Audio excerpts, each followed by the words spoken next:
दोस्तों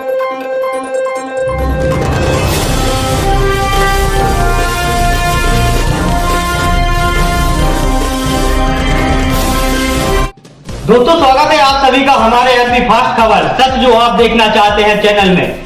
आज की इस आध्यात्मिक ज्ञान चर्चा में हम आप सबके बीच लेकर आए हैं दो संतों की आध्यात्मिक ज्ञान चर्चा। एक तरफ है श्री अनुदाचार्य जी महाराज जी, तो दूसरी तरफ है संत रामपाल जी महाराज जी। आज की इस आध्यात्मिक ज्ञान चर्चा में सवाल है कि राम सेतु कैसे बना था, किसने बनाया था। इस सवाल को हम विस्तार पूर्वक क्लियर करने के लिए आप सभी के समक्ष दो संतों के विचार लेकर आए हैं। एक तरफ है श्री अनुदाचार्य जी महाराज जी, तो दूसरी तरफ है संत रामपाल जी महाराज जी। चलिए वीडियो शुरू करते हैं और जानते हैं सबसे पहले विचार श्री अनुदाचार्य जी महाराज जी के। कि जब नल नील को वरदान था कि तुम्हारे डाले हुए पत्थर पानी में डूबेंगे नहीं, तो जब उनके डाले हुए पत्थर पानी में डूबेंगे नहीं तो फिर पत्थरों पर राम नाम लिखने की क्या जरूरत आन पड़ी, यही प्रश्न है आपका जी। देखिए इसका समाधान यह है, यह तो सत्य है कि नलनील को वरदान था, वरदान कि तुम्हारे हाथ से डाले, श्राप था, वरदान नहीं श्राप था कि तुम्हारे हाथ से डाले हुए पत्थर डूबेंगे नहीं। क्योंकि नलनील पहले क्या छोटे जब थे ना, तो ये साधु संतों के भगवान ले जाकर नदी में फेंक देते थे, शालिग्राम, सिंहासन, बर्तन। तो संतों ने गुस्से में श्राप दे दिया कि बड़े शैतानी बच्चे हैं, ये शैतानी करते हैं। तो श्राप दे दिया कि तुम्हारे डाले हुए तुम्हारा डाला हुआ कोई भी वस्तु पानी में डूबेगी नहीं। तो फिर जो चीज वो नदी में फेंकते थे वो ऊपर ही रहती, तो साधु लोग ले आते तो उन्हें अच्छा लगने लगा। अब नलनील जो पत्थर पानी में डालते थे वो डूबता नहीं था, तो फिर पत्थर पर राम नाम क्यों लिखा। देखिए नलनील जो पत्थर डालते थे ना पानी पर, एक पत्थर उन्होंने यहां डाला तो वो यहीं रहेगा, डूबेगा तो नहीं, यहीं रहेगा। एक पत्थर बाजू में डाला यहां, तो देखो इस पत्थर और इस पत्थर के बीच में दूरी है। अब दूरी खत्म कैसे हो, तो नलनील पत्थर पर क्या लिखते थे, एक पत्थर पर लिखते थे रा और दूसरे पत्थर पर लिखते थे मां, और दोनों को जब डालते थे तो वो साथ में जाकर चिपक जाते थे। तो एक दूसरे से सारे पत्थर चिपकते गए तो बढ़िया सेतु बन गया। क्योंकि यदि एक से पत्थर से दूसरे पत्थर में दूरी होती तो किसी के समुद्र में गिरने की वहां पर संदेह बना रहता, कोई समुद्र में गिर ना जाए। तो समुद्र में कोई गिर ना जाए इसलिए एक पत्थर पर रा लिखते थे, दूसरे पत्थर पर मां, और राम जब होता तो वो पत्थर आपस में चिपक जाते थे। तो राम नाम के वो पत्थर, और सच कहें इसका एक बहुत बढ़िया आशय यह है मैया जी कि देखिए नलनील को संत का श्राप था कि पत्थर डूबेंगे नहीं, परंतु उन पत्थरों पर तो स्वयं साक्षात परब्रह्म परमात्मा चलने वाले थे ना, राम। तो राम के पांव पड़ते ही तो पत्थर स्वाभाविक है डूबने की संभावना थी। भला राम के चरण को कौन सा पत्थर झेल पाता। इसलिए भगवान कहते हैं ना, राम से अधिक राम कर नामा। तो राम से अधिक राम नाम की महिमा को हमारे सामने रखना था, इसलिए पत्थरों पर राम नाम लिखने की जरूरत पड़ी। दर्शकों अभी आप सभी ने सुने श्री अनुत्र आचार्य जी महाराज जी के विचार। आइए अब सुनते हैं संत रामपाल जी महाराज जी के विचार। अब जैसे हमने परमात्मा की जो लीलाएं सुनी थी, श्री रामचंद्र जी के विषय में हमने सुना था कि जब सीता जी को रावण उठा ले गया और फिर उसकी खोज हुई हनुमान जी द्वारा, फिर समस्या ये आई कि समुद्र के ऊपर पुल बनाना है। अब पुल बनाने के लिए श्री रामचंद्र जी ने 3 दिन तक समुद्र में घुटनों पानी में खड़ा होकर के समुद्र से याचना की थी, प्रार्थना की थी कि मुझे रास्ता दे दे, मैं बहुत दुखी हूँ, मेरी पत्नी को रावण उठा ले गया है और मैंने सेना प्रलय पार करके उस राक्षस को खत्म करना, अपनी पत्नी को छुटवाना उसकी बंध से, लेकिन समुद्र तट से मस नहीं हुआ। तब श्री रामचंद्र जी ने उसको जलाना चाहा अपने अग्नि बाण से, तो उसी समय समुद्र विपर रूप धारण करके ब्राह्मण ऋषि का रूप धारण करके बाहर आया और कहा, प्रभु ऐसा काम करो, लाठी भी ना टूटे, सर्प भी मर जा। तब श्री रामचंद्र जी ने पूछा, वो कौन सा तरीका है कि आपकी सेना में एक नल और नील नाम के दो भक्त हैं और वो पूरे गुरु के शिष्य हैं। उनके गुरुजी द्वारा उनको एक आशीर्वाद दिया हुआ है कि उनके हाथों से पत्थर भी तैर जाते हैं।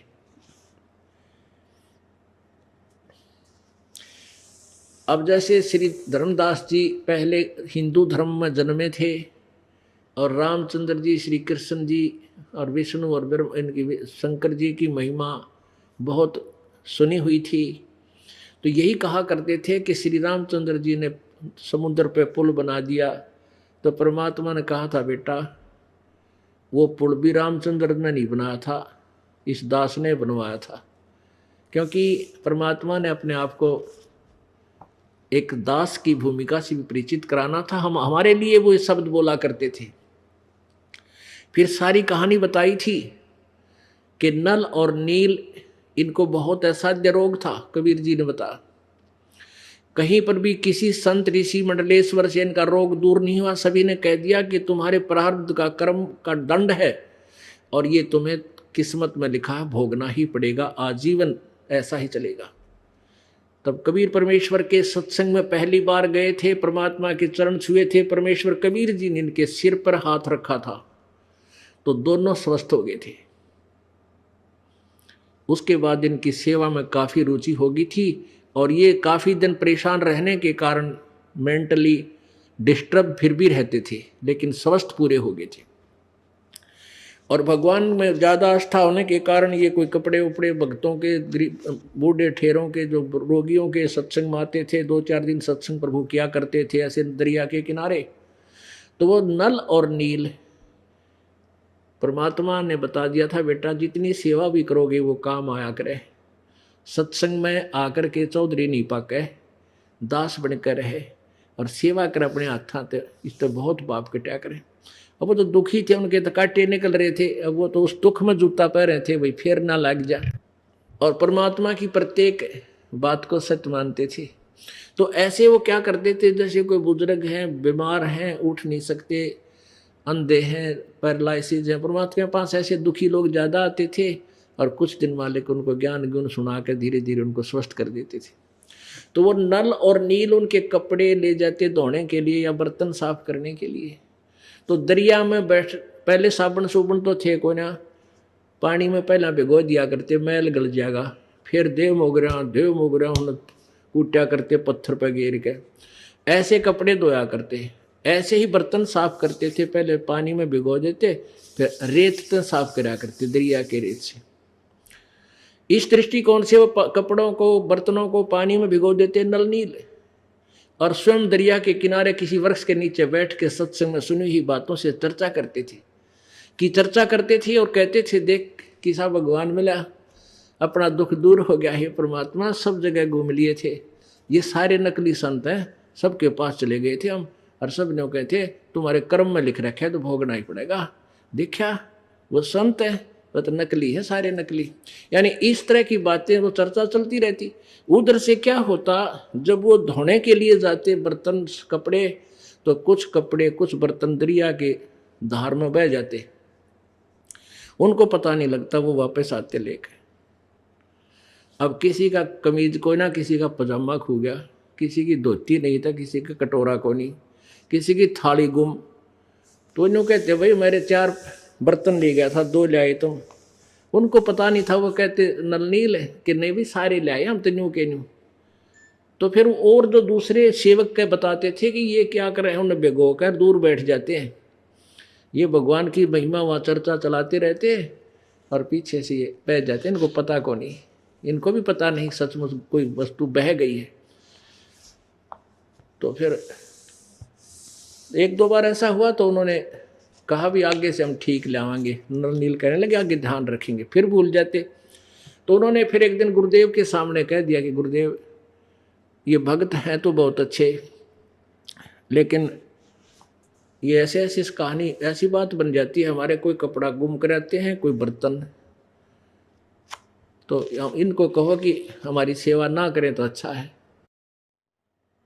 हम कर लेंगे जैसे हमारे से होगी। तो वो फिर रोने लग गए परमात्मा के चरण पकड़ के कबीर जी के। उन्होंने सोचा गुरु जी नाराज हो जाएंगे और तुम्हारे ऊपर वो आपत्ति फिर आवेगी। कहने लगे नहीं गुरुदेव, हमारी सेवा ना लेना प्रभु, हम बहुत ध्यान रखेंगे। तो दूसरे भक्त कहने लगे जी आए प्रत्येक बार ऐसे ही बोलते हैं, ये इनके बस की बात नहीं है और ये हमारा तो घना काम बिगाड़ दे, हम दुखी हो जाते हैं। ये नहीं कहते कि सेवाएं ठीक नहीं करते, इनसे कहो हमारी सेवाएं ना करें। तो परमात्मा अंतर्यामी थे, जान गए। कबीर जी कहने लगे भाई ठीक है, क्यों त्रेता युग में परमेश्वर मुनिंदर नाम से प्रकट थे और 120 यानी ऐसे ही जैसे अब कलयुग में काशी में 120 वर्ष लीला की, ऐसे ही मुनिंदर नाम से त्रेता युग में बचपन से लेकर और बड़ी आयु तक लीला प्रभु ने की, वहां रहा करते थे, सत्संग करते थे। तो हम क्योंकि अब कलयुग में कबीर जी की महिमा गा रहे हैं, तो सतयुग में उसी कबीर जी का नाम सतसुकृत था।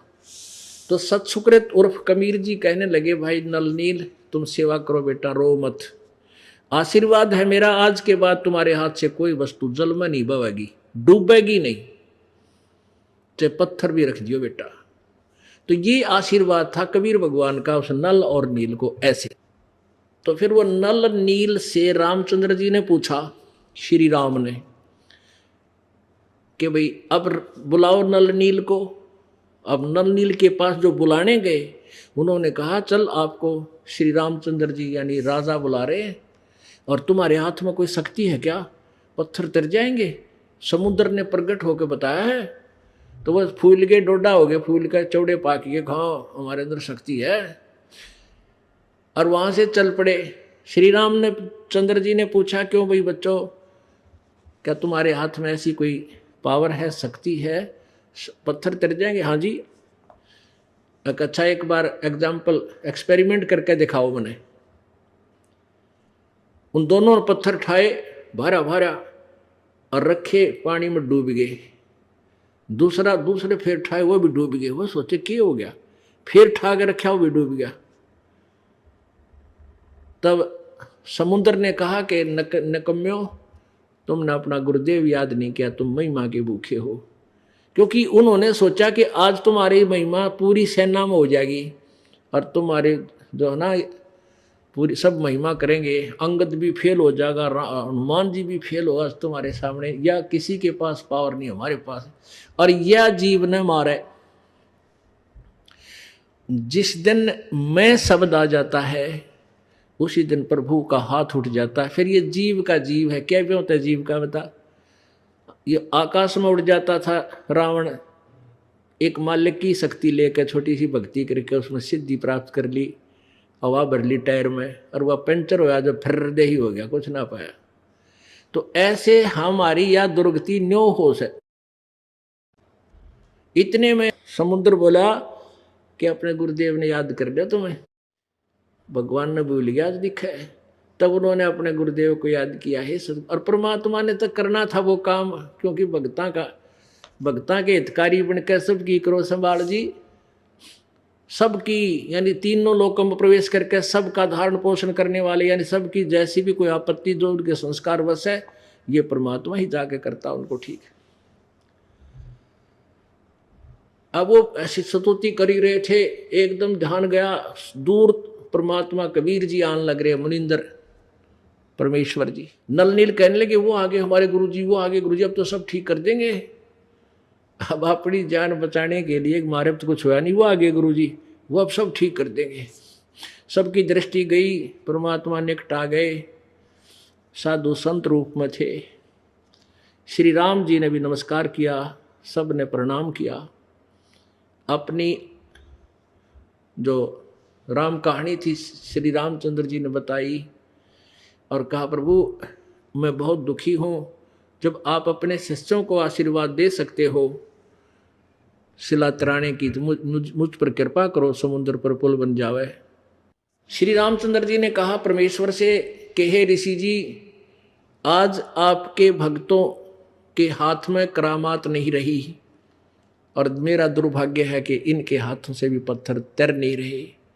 परमात्मा बोले अब कभी इनके हाथों से तरे भी नहीं गए, क्योंकि इनमें अहंकार समा गया।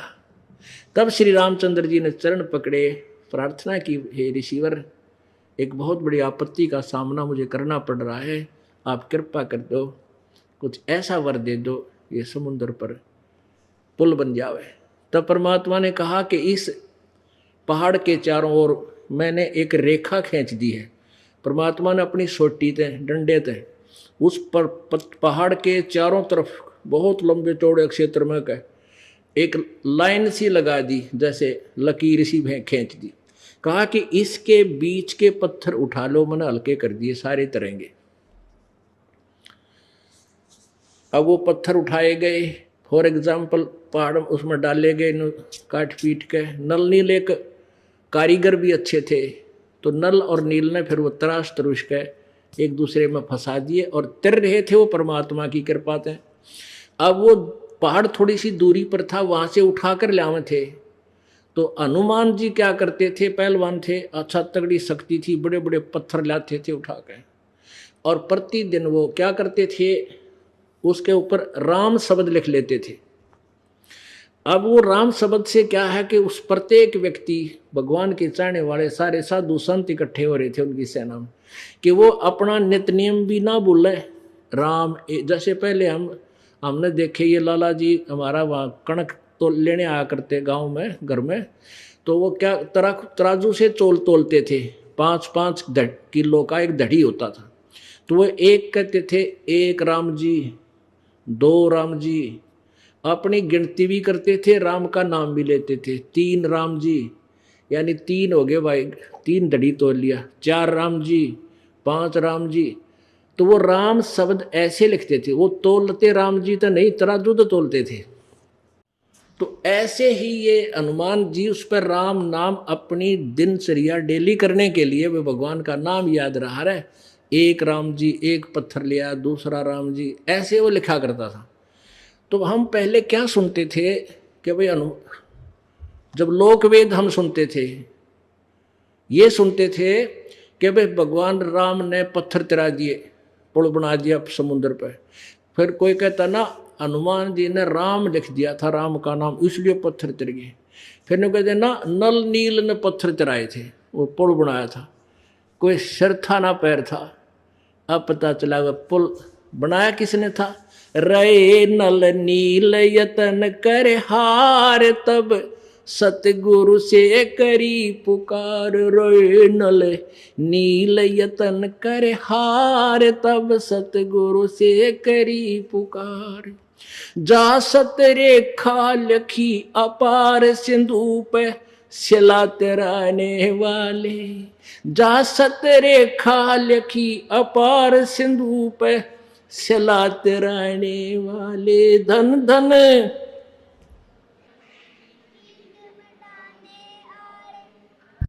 भक्त की पीड़ मिटाने वाले, भक्त की पीड़ मिटाने वाले। धन धन सतगुरु सत कबीर, भक्त की पीड़ मिटाने वाले सत साहिब। दोस्तों वीडियो अच्छा लगा हो तो वीडियो को लाइक, कमेंट, शेयर अवश्य करें। साथ ही हमारे चैनल को अगर अभी तक आप सभी ने सब्सक्राइब नहीं किया है तो कृपया सब्सक्राइब जरूर कर लें। फिर मिलते हैं ऐसे ही वीडियो के साथ।